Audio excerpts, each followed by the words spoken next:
আরে আলু কাবলি শুনলেই যেন জিভ দিয়ে জল আসে, তাই তো। আজ বাড়িতেই বানাবো আলু কাবলি। আর প্রথমে আমি নিমকি বানানোর জন্য ময়দা, কালো জিরে, ঘি নিয়ে ভালো করে একটা ডো বানিয়ে নিয়েছি। দেন ঝুড়ি ভাজার জন্য আমি এখানে বেসন, লঙ্কার গুঁড়ো, হলুদ গুঁড়ো, জিরে গুঁড়ো, ধনে গুঁড়ো, লবণ দিয়ে ভালো করে আমি এটা চেলে নেব। তারপরে জল দিয়ে একটা ব্যাটার তৈরি করে নেব।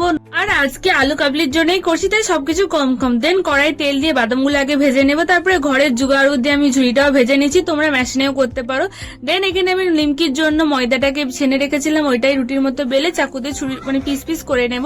তারপরে কড়াই ভেজে নেবার গাইস, নিমকি গুলো অনেক টেস্ট হয়েছিল। তো এখানে আলু কাবলির জন্য নিয়ে নিয়েছি শসা কুচি, পেঁয়াজ কুচি, কাঁচা লঙ্কা, লেবু, মটর, ছোলা, আর এখানে বাদাম ভাজা, ঝুড়ি ভাজা, নিমকি ভাজা আর আলু।